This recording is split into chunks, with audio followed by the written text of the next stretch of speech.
Buenas tardes, gracias por seguir con nosotros. Les informamos ya de manera legal que el señor Olivier Giminián está con nosotros. Olivier, bienvenido. Gracias, hermano, gracias. Muy Saludos, Olivier.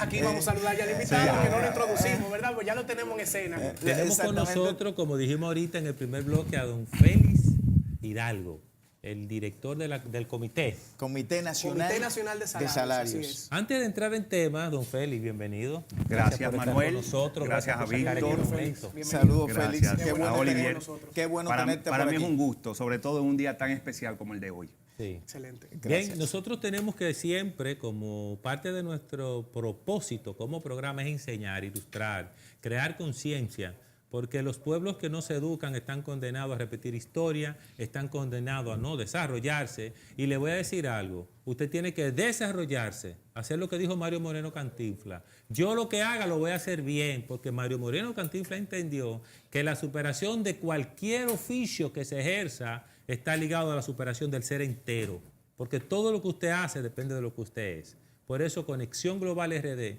está comprometido con el desarrollo intelectual de usted.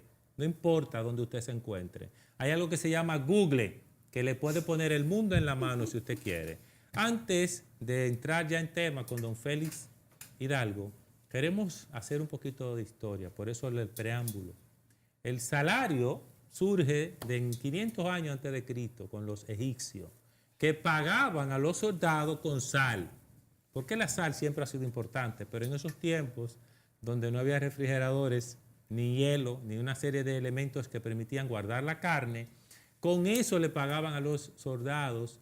Y después que cae el imperio egipcio, se desarrolla el imperio romano, entre Roma y la mina de sal había una ruta que le llamaban la hostia, esa ruta. Entonces a esos soldados también Roma incorpora su forma de pagar con salario. Me encantó la historia, porque definitivamente nos enseña la vida, que la vida es dinámica. Comenzaron pagando con sal y hoy, señores, el trueque es dinero. Don Félix, muchas gracias por estar con nosotros. Vamos a entrar en tema. Sabemos que usted es el director del Comité Nacional de Salarios y queremos preguntarle, antes de entrar en tema, ¿quién es Félix Hidalgo? Bueno, gracias de nuevo por la invitación. Félix Hidalgo es un joven igual que ustedes, con muchas inquietudes. Gracias. Soy abogado de profesión, tengo mi propia oficina y desde hace varios años soy servidor público. Antes estuve en el Ministerio de la Juventud y ya tengo varios años en el Ministerio de Trabajo. Desde la universidad, desde antes, desde el bachillerato, tenía inquietudes, como varios de los que están aquí, ¿verdad? Compartiendo. Y estuve vinculado a la Vanguardia Estudiantil Dominicana.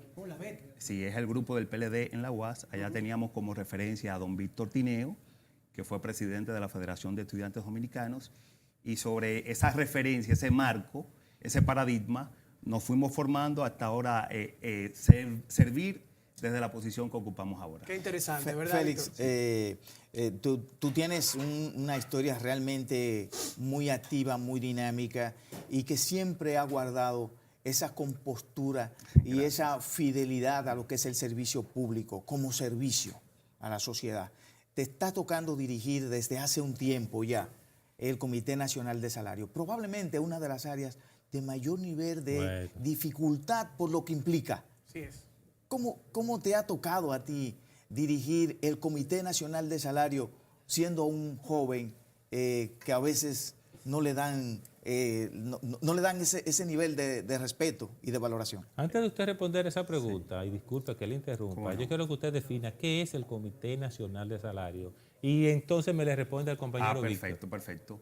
Según el convenio 26 de la OIT de 1928, todos los países deben asumir posiciones o mecanismos para el aumento salarial, que debe existir un piso que se establece por obligación donde los empleadores no pueden dejar de pagar.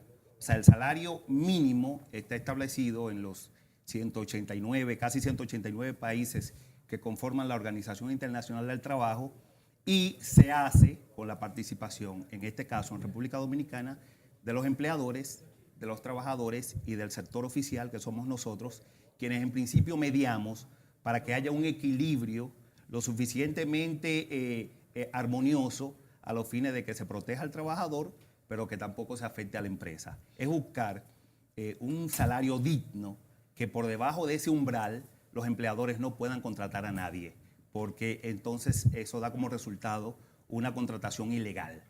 Y eso hace el Comité Nacional de Salarios en el ámbito privado, porque también están los empleados públicos, y ya eso es del Ministerio de Administración Pública, que se encarga de regular eso. En cuanto al sector privado, el Comité Nacional de Salarios es el responsable de la entidad responsable de mediar en eso.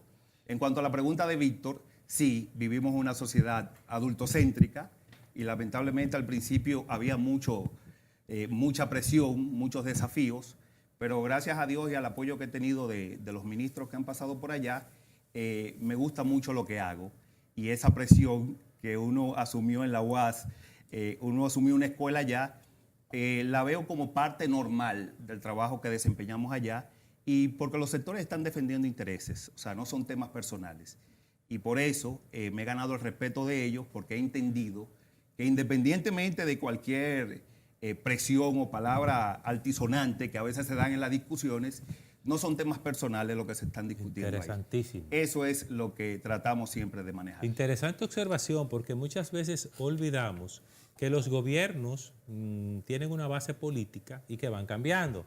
Pero si algo o alguien es estable en un país de desarrollo, es el empresariado. Entonces el empresariado, que tiene que defender lo de él, necesita hombres y mujeres que piensen como tú, que pensando en el pueblo entienden su posición. Hay distintos tipos diríamos, de sectores. Están el salario mínimo sectorizado y el no sectorizado. Así sí, es, ¿verdad? Es buena, interesante tu pregunta, porque hay mucha confusión. O sea, en principio todos los salarios, el salario genérico es el no sectorizado.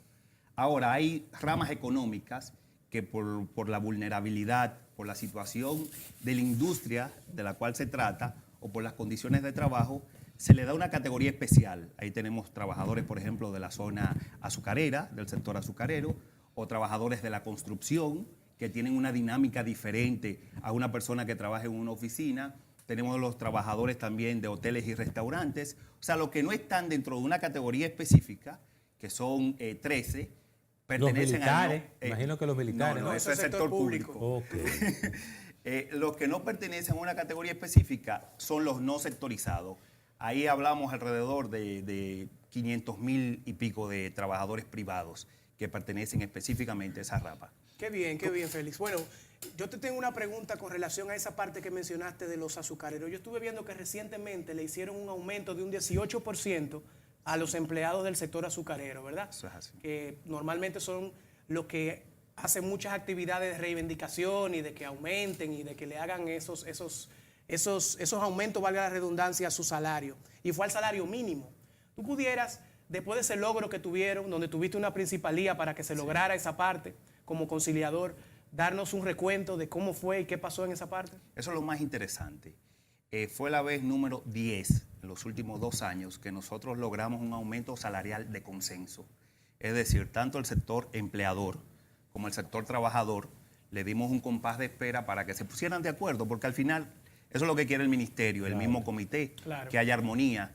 Y luego ellos vinieron con ese compás de espera que le dimos con un acuerdo ya suscrito, lo cual es una noticia maravillosa para todos los que intervenimos, porque así nos evita el trauma de que una parte muchas veces objeta con todo el derecho. Choque, que no haya choque. Sí, ya. Y que las cosas se tomen con mayoría simple, que no es la intención de nuestro actual ministro, que siempre, al igual que el pasado, ha propugnado porque las partes se pongan de acuerdo. Eso es lo que quiere el comité. Pero esas son noticias que pasan desapercibidas porque, como yo he dicho varias veces, nosotros hacemos el trabajo como del barrendero. O sea, solamente se nota cuando hay basura, o sea, respetando mucho a ese sector.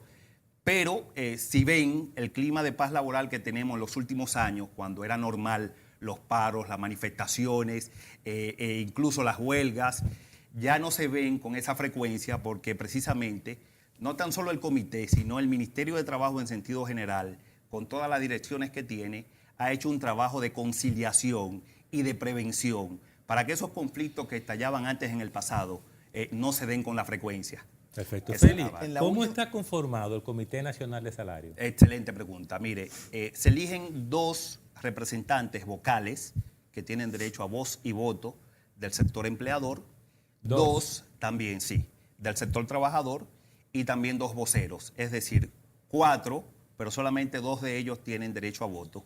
Del sector gobierno está un servidor, quien coordina como director general del comité, y 2 vocales titulares, que hacen su función de manera honorífica, no reciben pago por eso. Tenemos 7, deben, para tener una mayoría absoluta, para congregarse, somos 7, pero se pueden tomar decisiones con 4 de los 7 votos, con mayoría simple, que es lo que evitamos a toda costa en las últimas resoluciones. Ha habido momentos, creo que en la última reunión de ustedes como Comité Nacional de Salario para el aumento de No sectorizado. ahí hubo un poquito de conflicto con el sector sindical y el sector de las empresas, y hubo que tomar una decisión, creo que no fue por consenso en ese momento. Sí. Sin embargo, luego observo que ha habido muy buena la relación. ¿Cómo se pudo llegar a armonizar después de ese conflicto? Sí, eso es otro hecho sumamente interesante. En los últimos 14 años no había habido un aumento salarial tan significativo como este que tuvimos del 20%. El sector empleador, como es lógico y es su derecho, hizo unos reparos u objeciones a ese aumento del 20%. No votaron, se dieron unas diferencias en cuanto al procedimiento de votación que ellos entendían que no se le había tomado en cuenta en sus pretensiones, lo cual respetamos, aunque no estábamos de acuerdo con su posición. Pero lo más importante fue que luego de hacer este aumento y por diligencias hechas por el ministro que teníamos en ese momento, don Monchi Fadul, también una persona muy conciliadora, al igual que nuestro actual ministro, el doctor Winston Santos, las partes se reunieron y aceptaron fraccionar ese aumento salarial del 20%. Entonces dieron un compás de espera, aumentaron un 13% primero y en 6 meses después se aumentó un 20%. Y todo el mundo se benefició de un aumento significativo que de verdad complació a la mayoría de los actores involucrados. ¿Cuánto es ahora mismo el salario para nuestros televidentes? Tratar de llevarle esos detalles puntuales importantes que la gente primero le llega a la mente. ¿Cuánto es el salario mínimo ahora mismo? El salario mínimo del Félix. no sectorizado es 15.447 ¿Y pesos. qué es no sectorizado? Privado. Bueno, vuelvo y Vamos a les ver, comento. un recuentico. Es aquellos que no están en una categoría específica, el salario genérico.